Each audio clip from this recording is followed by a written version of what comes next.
Donc notre cours aujourd'hui va porter sur la physiopathologie de l'hypertension artérielle. L'hypertension artérielle. Haka.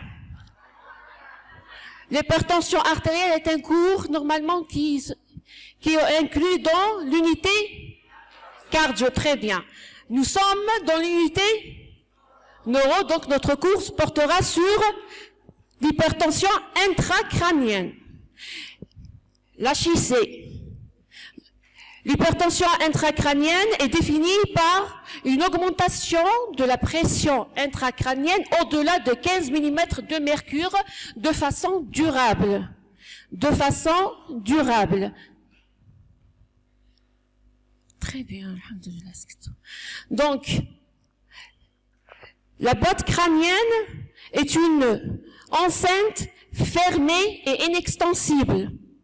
Dans cette boîte, il existe 3 structures ou 3 volumes qui sont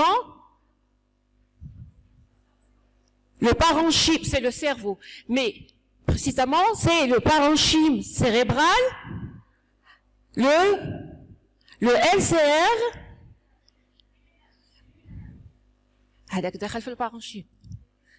les vaisseaux sanguins. Donc en 3, il existe 3 volumes. Le tissu cérébral ou le parenchyme cérébral, le LCR et le secteur vasculaire avec veines et artères. Les 3 volumes sont contenus dans le crâne ou la boîte crânienne qui est une enceinte fermée et inextensible, du moins chez l'adulte. Ces 3 volumes, et selon la loi de Morlow-Kelly, détermine une pression à l'intérieur de la boîte, dite pression intracrânienne. Et la somme des 3 volumes, volume parenchymateux, volume sanguin et volume LCR, la somme des 3 volumes est égale à une constante. La somme des 3 volumes est une constante. C'est la loi de Morlow-Kelly. La pression physiologiquement qui règne dans la boîte crânienne, elle est comprise entre 5 et 15 mm de mercure.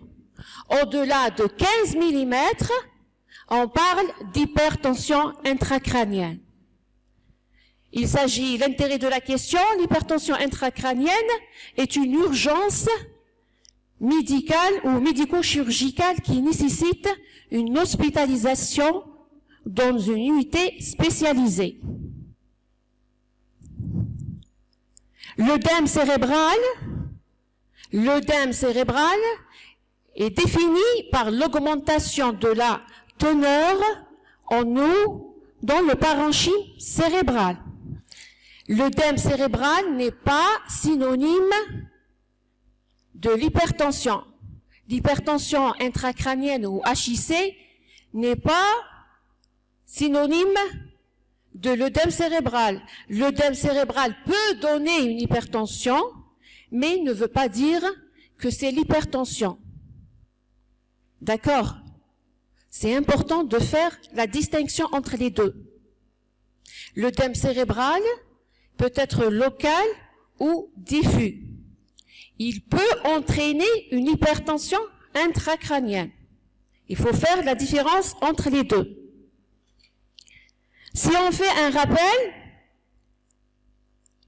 donc on a dit qu'il existe 3 structures ou 3 volumes qui exercent une pression dite pression intracrânienne.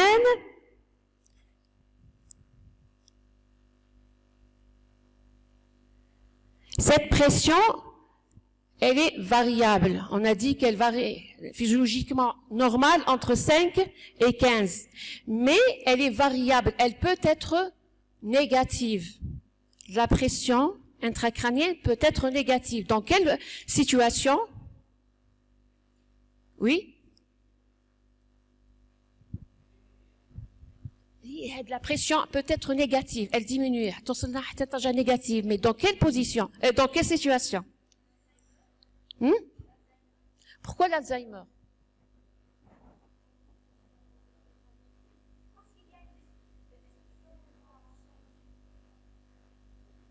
C'est une variation physiologique.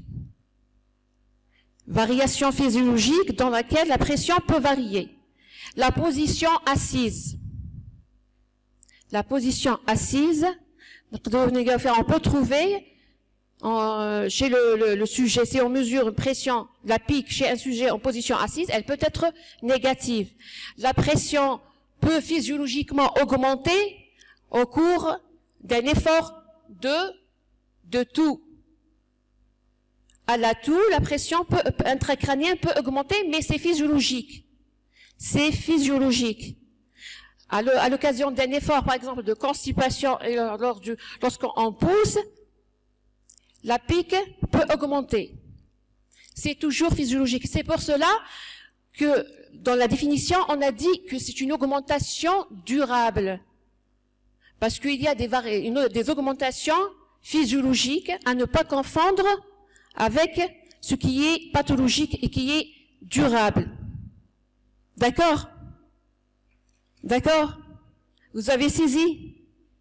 Vous avez saisi? On peut continuer.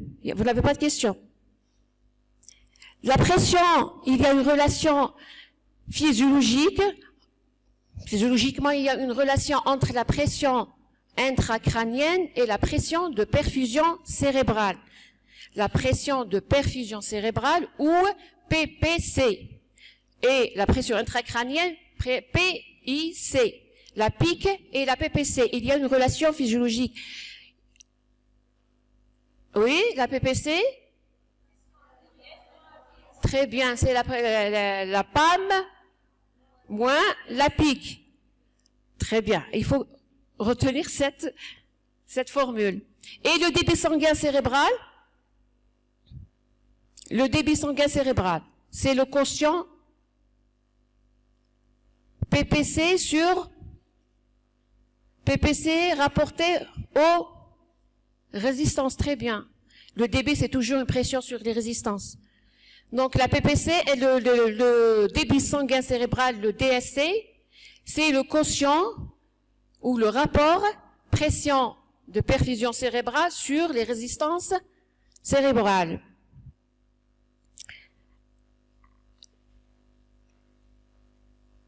Le cerveau représente 2% du poids corporel. 2% du poids corporel et il reçoit environ 15% du débit cardiaque. 15% du débit cardiaque sont dirigés vers le cerveau. Ce cerveau qui ne représente que 2% du poids corporel. Le métabolisme cérébral est un métabolisme qui se fait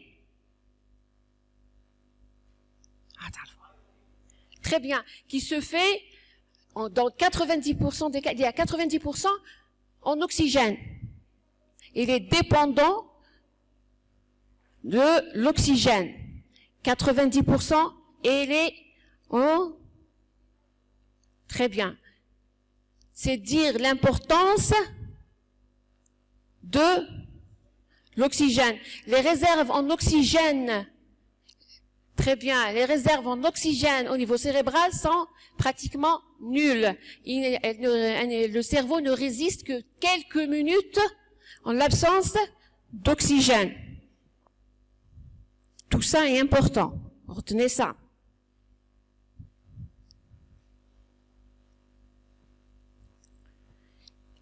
« 45 à 50% du débit cérébral est nécessaire à l'intégrité cellulaire.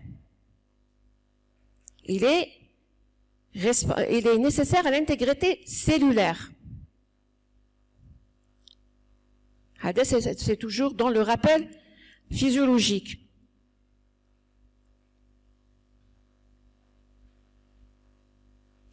La PPC normale, elle est de combien? La pique, c'est 15 maximum. La PPC, pression de perfusion. La pression artérielle, moyenne. Alors, moyenne ou systolique, diastolique, n'importe.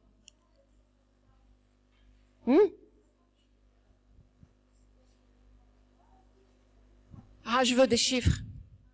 Hein.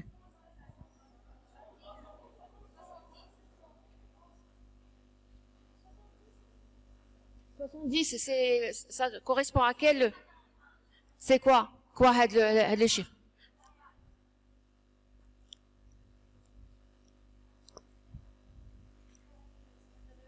La pression systolique. Quel est des chiffres à retenir? Il faut les retenir. Bon, il y a des variations, mais au moins la base.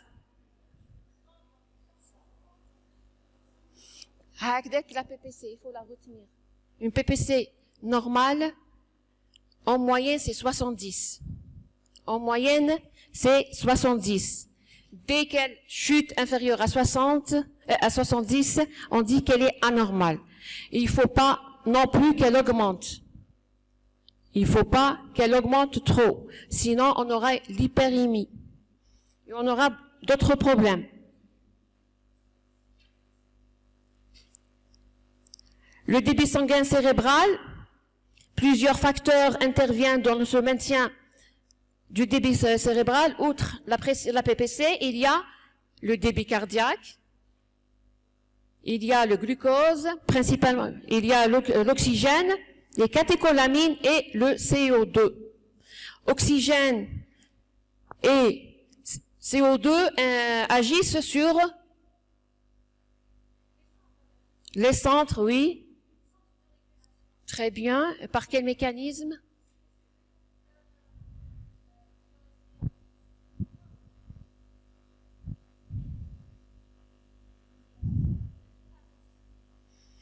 Et de la ventilation. On parle de ventilation ou PaO2, PaCO2. Mais il y a une réponse à cette variation.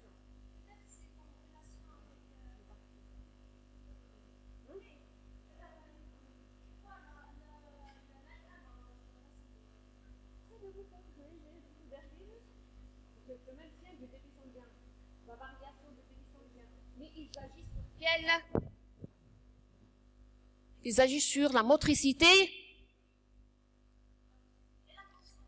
motricité cérébrale, motricité sur les résistances, les résistances vasculaires, la vasomotricité. On aura soit une vasoconstriction, soit une vasodilatation, en réponse à la variation du CO2 et de l'oxygène. Ce n'est qu'un rappel physiologique. Ce sont des données que vous avez. Voilà, très bien.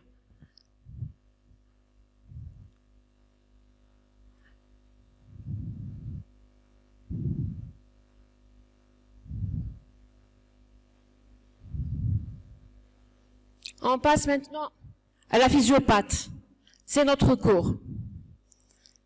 Donc, on a dit que la boîte crânienne, elle est fermée, inextensible, et qu'à l'intérieur, il y a 3 volumes ou 3 secteurs qui déterminent une pression intracrânienne. Cette pression, elle est physiologiquement entre 5 et 15. La somme des 3 volumes est une constante. Selon la loi de Morlot, le volume parenchymateux plus le volume sanguin plus le volume du LCR est égal à une constante. L'augmentation de l'un de ces volumes, par exemple, si on a une augmentation du volume parenchymateux, qui représente physiologiquement 80%, s'il y a une augmentation de l'un de ces volumes, qu'arrive-t-il? Je dis ça.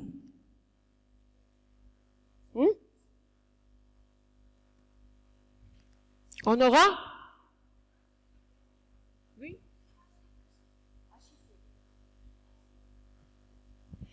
Avant d'arriver à l'HIC, normalement, on a dit selon cette loi de Morlot que le V cérébral parenchymateux plus le V LCR plus le V sanguin est égal à une constante.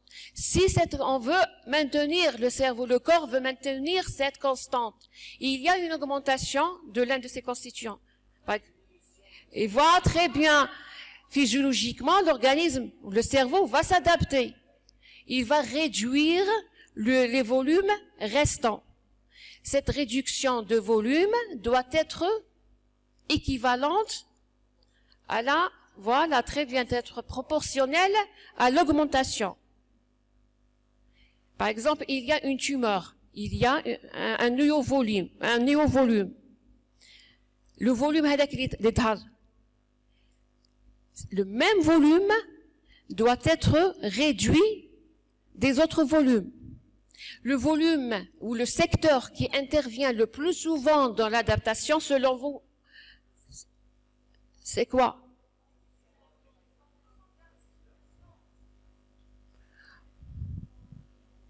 Le parenchyme, une mauvaise réponse.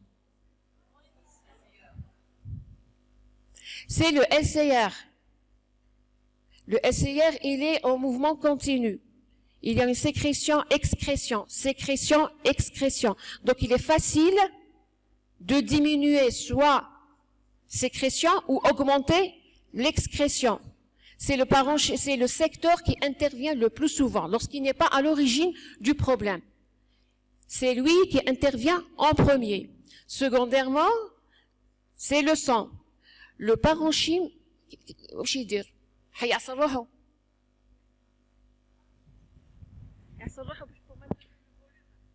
il y a une réduction, mais ce n'est pas une réponse adaptable.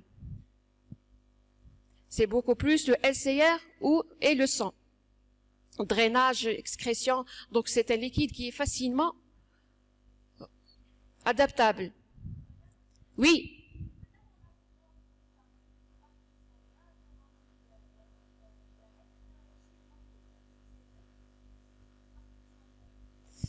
Non.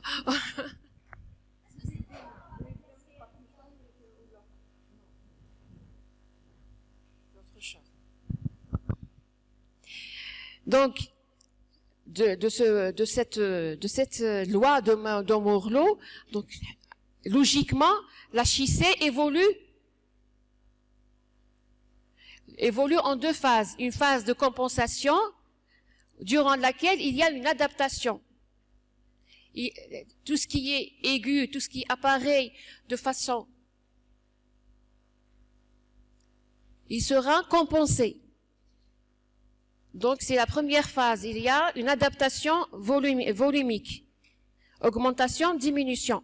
Conséquente de l'autre volume, de l'autre secteur. C'est la phase de compensation. Il y a une deuxième phase de l'hypertension intracrânienne au cours de laquelle il y a un épuisement des mécanismes de compensation. Et à ce moment, pour de petites variations de volume, on aura de grandes variations de pression. Si, en observant cette courbe, on voit bien qu'il existe deux phases. Cette première phase,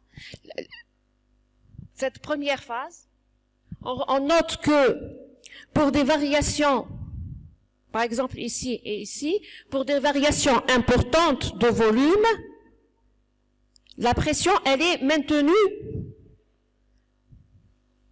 normale ou dans des limites acceptables. Des grandes variations s'accompagnent de petites variations. Après entre 15 et 20, et beaucoup plus à partir de 20, si on observe ici,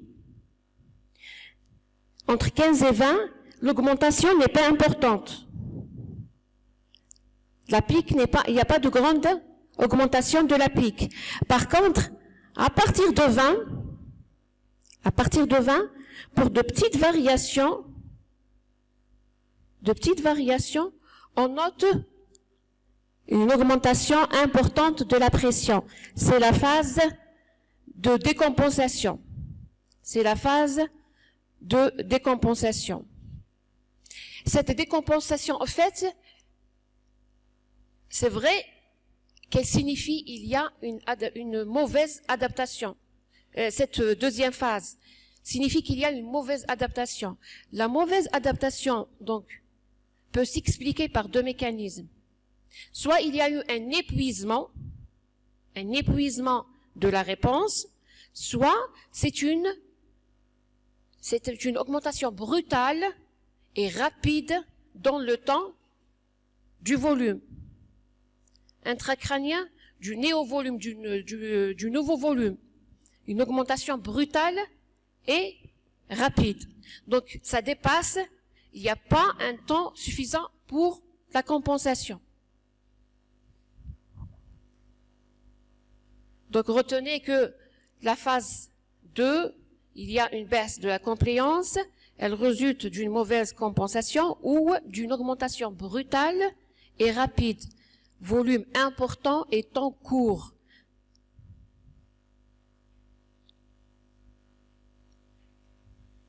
Donc, ça définit l'HIC décompensé. Quelles sont les étiologies qui peuvent donner cette HIC? Donc, si on a par exemple ici, c'est un hématome intraparenchymateux. Donc, c'est un hématome, c'est un saignement à l'intérieur du parenchyme. Ici, par exemple, c'est un hématome sous-dural aigu. Aigu, ça signifie...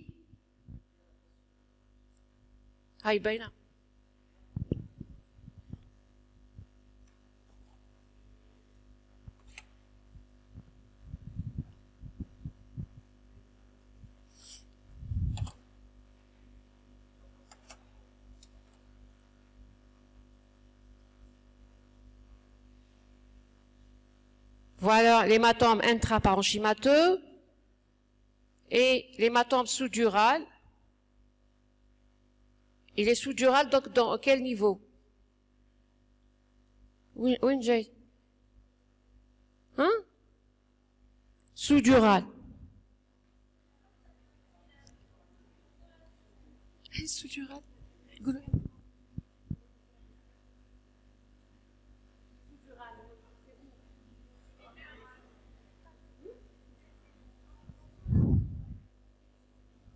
Et ici, on a une tumeur cérébrale. Ce sont des étiologies.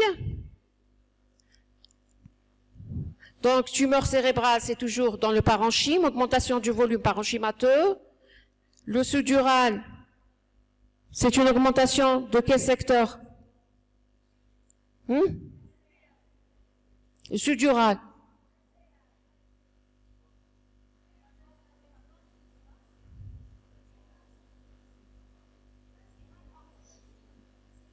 Le LCR, on va voir le LCR. Je ne sais pas si j'ai le LCR.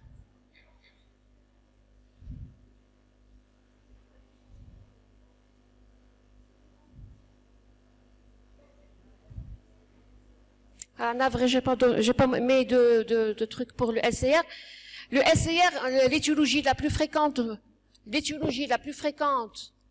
dans de l'augmentation du secteur LCR est représentée par l'hydrocéphalie.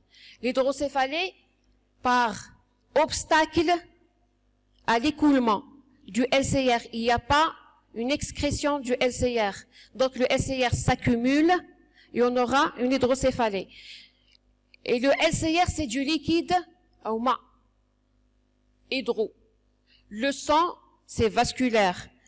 Hématome, c'est vasculaire. Donc, l'hématome sous-dural, c'est pas une accumulation du secteur ou l'augmentation du secteur LCR. Attention. Voilà, vous m'avez donné une question pour le contrat. Parce que il y a ça va de soi. L'augmentation de LCR, c'est une augmentation liquidienne. L'hématome, c'est en référence au sang. Donc, augmentation. Le LCR, c'est pas, l'hématome, c'est pas une augmentation du secteur LCR. C'est pas le LCR. l'hématome. Quelles sont les conséquences de l'augmentation? Conséquences de l'augmentation de la pression intracrânienne.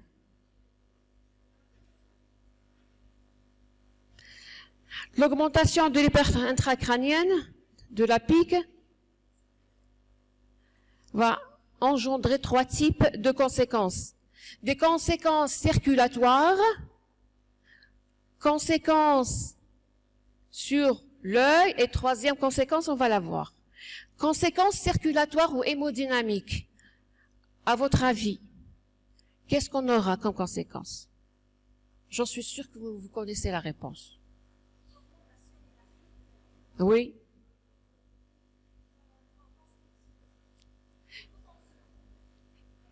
Hypotension, quelle tension? L'augmentation de la pique retentit sur le cerveau.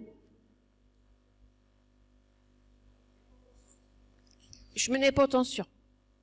Hypotension artérielle systémique.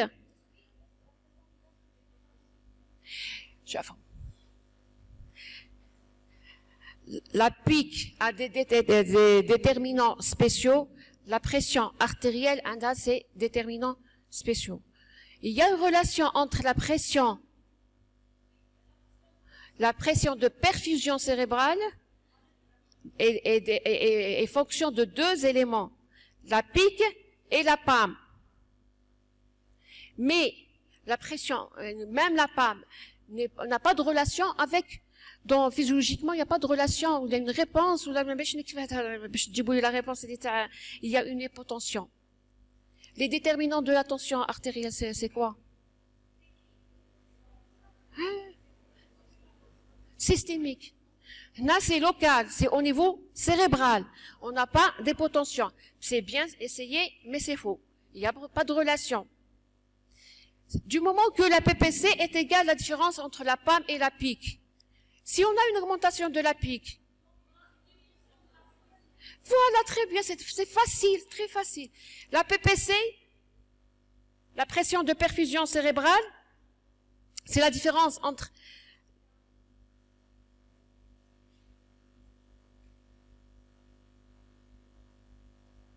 donc,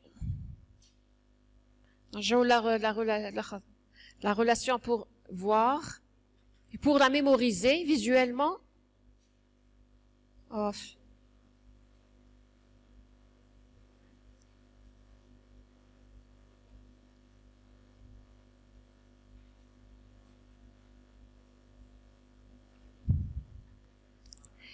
La PPC, c'est la différence entre la PAM et la pique. Il y a une augmentation de la pique, donc automatiquement une diminution de la PPC. Qui dit diminution de la PPC, c'est-à-dire que le cerveau voit sa perfusion diminuer. Voit sa perfusion diminuer. Et qui dit perfusion diminuer, dit diminution de l'apport en oxygène. Et qui dit diminution apport oxygène dit ischémie. Ischémie. On ne parle pas de la clinique, on parle physiologiquement, physiopathologiquement. Un organe qui n'est pas irrigué. C'est voilà, la conséquence c'est une ischémie. Il y a une diminution de la perfusion, donc c'est une ischémie. J'ai mon doigt, il y a un problème ici. Le sang n'arrive pas. Je vais avoir un doigt qui est ischémié. La même chose au niveau cérébral. La PPC diminue, donc j'aurai une ischémie cérébrale. J'aurai une ischémie cérébrale. Donc la première conséquence, c'est une ischémie cérébrale. Première réponse à l'augmentation de la pique, c'est une ischémie cérébrale. L'organisme ou le cerveau ne va pas laisser les choses se faire comme ça. Il va réagir.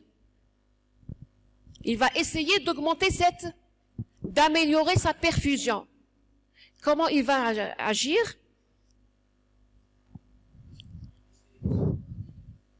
Oui. C'est tout simple. Il va essayer d'augmenter la PAM. La réponse, c'est une augmentation de la PAM. Une augmentation de la PAM, elle est physiologiquement, elle ne va pas varier dans le processus HSI. Si on note chez le malade une HTA, une hypertension artérielle qui accompagne l'HIC, ça signifie qu'il y a une réponse. Il y a une souffrance. Souffrance à quoi? Souffrance à l'ischémie. Donc, réponse à l'HIC décompensée ou grave, c'est l'augmentation de la PAM ou l'hypertension artérielle, c'est ce qu'on appelle le réflexe de Cushing ou phénomène de Cushing. Parce que le cerveau agonise, il n'a plus du sang suffisant pour sa fonction cellulaire. Il va stimuler le tronc cérébral pour augmenter la pression artérielle et on aura une hypertension artérielle. Ce phénomène est caractérisé par un trépied, donc on aura le phénomène de Cushing, associe une hypertension artérielle, une bradypnée et des troubles du rythme. C'est une décharge, on aura une décharge de catécholamines. Les catécholamines, ils vont augmenter. Très bien. Donc, on aura les troubles du rythme et l'hypertension artérielle. Si on trouve chez un malade, par exemple un trauma crânien, ou c'est un malade qui présente une tumeur cérébrale, qui est admis pour tumeur cérébrale, et on note chez lui une hypertension artérielle, cette hypertension artérielle à ne pas traiter, c'est un phénomène d'adaptation. C'est une sonnette d'alarme. Le cerveau agonise. C'est l'urgence extrême. Il ne reçoit plus de sang.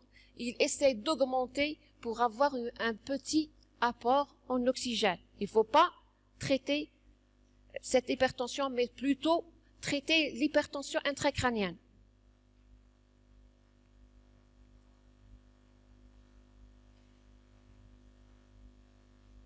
Donc, première conséquence circulatoire, l'ischémie cérébrale.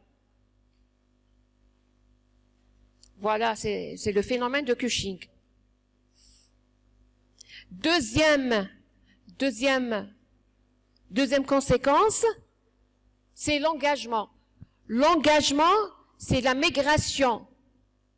C'est la migration du tissu cérébral d'une zone à haute pression vers une zone à faible pression.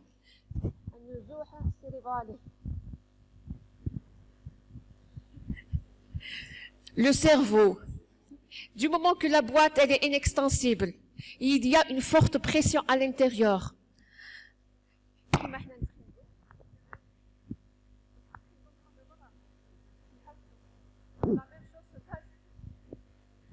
Au niveau cérébral, le parenchyme essaie de trouver une zone à faible pression. C'est l'engagement. C'est l'engagement. C'est une hernie du parenchyme dans une zone à faible pression.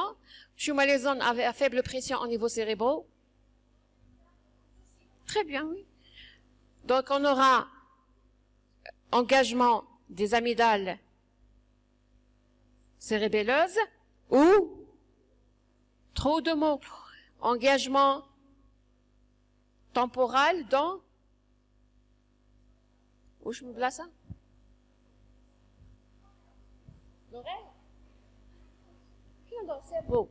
On parle du cerveau. Le temporal, c'est par rapport là, temporal, c'est la hadiel place temporal. Mais je donne très bien. Et engagement central sous la fosse du cerveau. Dans la fosse du cerveau. La fosse du cerveau, c'est une zone à faible pression. Faible pression, le cerveau s'engage ici. Il y a la cinquième circonvolution L'essentiel, il faut savoir définir l'engagement et son mécanisme physiopathologique.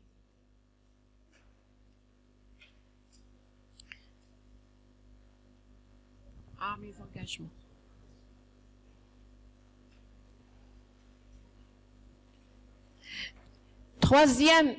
Troisième conséquence oculaire. Conséquence oculaire, pourquoi l'œil? Pourquoi l'œil et non pas l'oreille? Pourquoi les conséquences intéressent l'œil et non pas autre organe? Parce que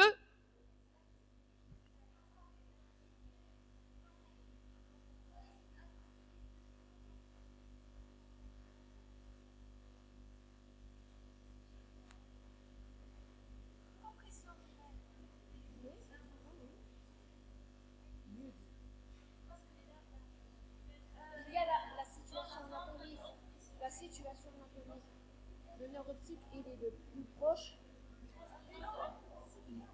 Oui, il est très proche. Donc, les conséquences sont l'intéressent facilement. Et il résulte d'une compression.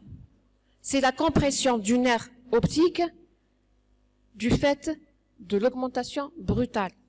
Et donc, on aura des troubles visuels à type de diplopie, de strabisme, chez les enfants surtout, c'est des yeux en coucher de soleil. En coucher de soleil.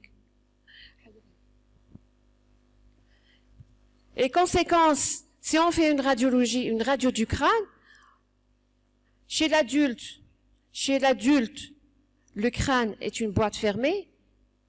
On peut trouver ce qu'on appelle des empreintes. Le cerveau va emprunter sur la boîte crânienne. Le tissu cérébral va, du fait de la forte pression, le tissu est poussé contre l'os. Il va laisser son empreinte sur l'os. Chez l'enfant, par contre, son crâne n'est pas encore fermé parce qu'il y a des fontanelles. On aura alors une disjonction des sutures. Les sutures physiologiques, anatomiquement, qui existent chez l'enfant, vont s'éloigner. Donc, on aura une disjonction des sutures.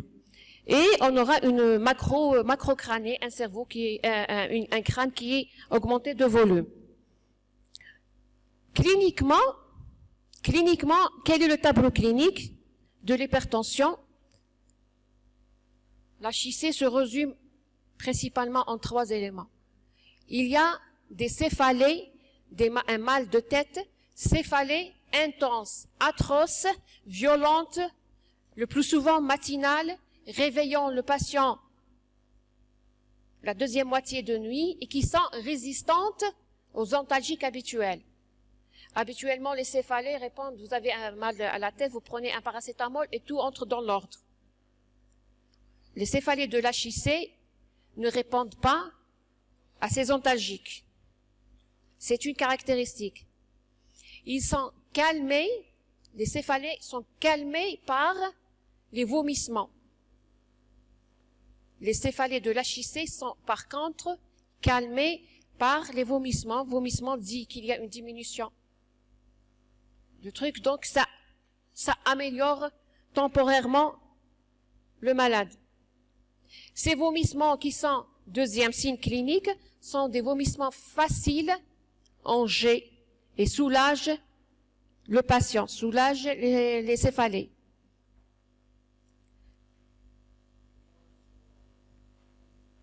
Oui?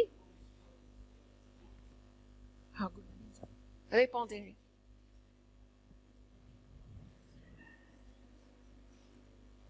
Celui qui n'est pas intéressé peut sortir.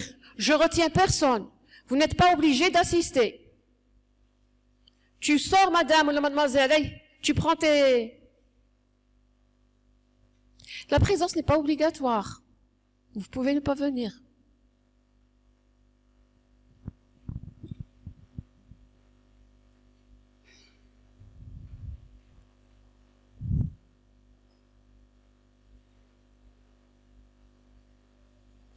Troisième type de signes, ce sont les troubles visuels, en rapport avec la compression du nerf optique, qui vont de la diplopie jusqu'au fond d'œil, un œdème papillaire, une pâleur, puis un œdème papillaire, voire une cécité. Une HIC importante peut conduire à la cécité. Le traitement, il est étiologique. Est-ce que vous avez une question?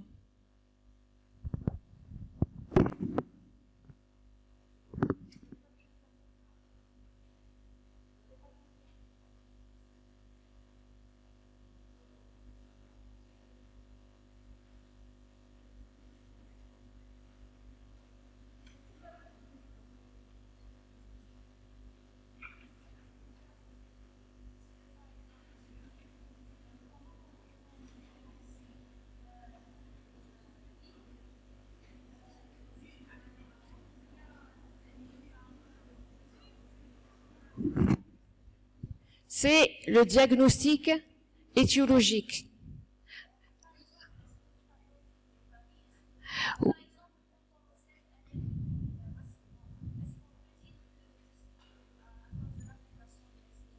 Non. Il n'y a pas de relation. Par contre, pour poser le diagnostic et rechercher la cause de l'HIC, comment je vais penser, c'est une augmentation du parenchyme, une augmentation du secteur vasculaire, ce sont les examens complémentaires. C'est le scanner cérébral et maintenant c'est l'IRM. C'est l'IRM. Donc, je fais un scanner. À ma patient qui se présente avec des céphalées, par exemple, des vomissements, je suspecte chez lui une HIC, je demande un scanner, et le scanner va me répondre, par exemple, le patient présentant une tumeur cérébrale, donc c'est une augmentation du parenchyme cérébral, et donc j'aurai. Soit c'est un patient, un sujet adulte qui est sous traitement X, et qui a présenté une altération de l'état de conscience. Avec un tableau d'HIC, je fais chez lui un scanner, je peux trouver un hématome sous-dural. Un enfant, par exemple, je peux trouver chez lui une hydrocéphalie au scanner. Donc c'est le scanner ou l'IRM cérébral qui pose le diagnostic étiologique.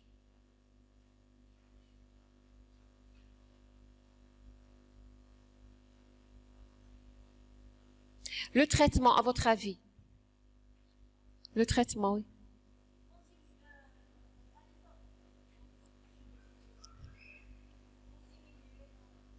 C'est l'une des voies thérapeutiques et on parle alors d'osmothérapie. L'osmothérapie. Vomissement. L'osmothérapie, c'est une thérapeutique qui est basée sur la pression osmotique. On essaye de faire varier la pression osmotique pour faire diminuer temporairement, c'est toujours temporaire, la pression intracrânienne.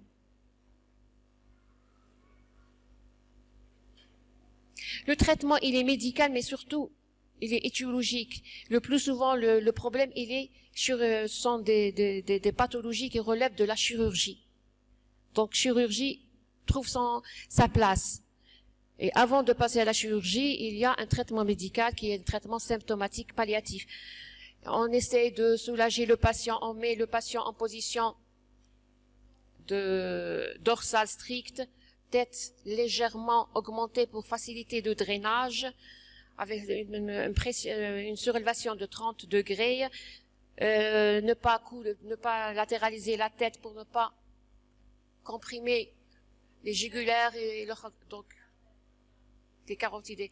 Donc pour améliorer le retour veineux, sédater le patient parce que l'agitation augmente la pression intracrânienne, bien oxygéner et éviter l'hypercapnie,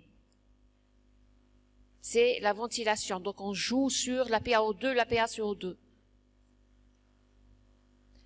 Et on sédate, on diminue le maximum le métabolisme du malade, on le met dans un coma artificiel jusqu'à un traitement en densinant du cardinal. On touche pas à la pression artérielle. On ne donne pas d'antihypertenseurs. Autre question? Les bêta-bloquants, pourquoi? Pourquoi on les donne?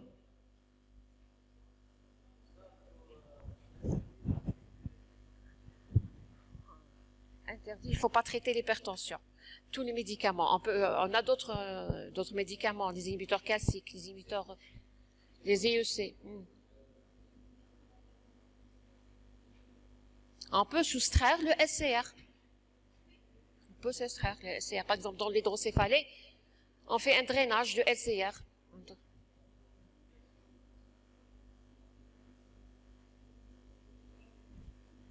Vomissement. Pourquoi les vomissements diminuent la pique? Pourquoi les vomissements améliorent l'état du patient présentant une HIC? On diminue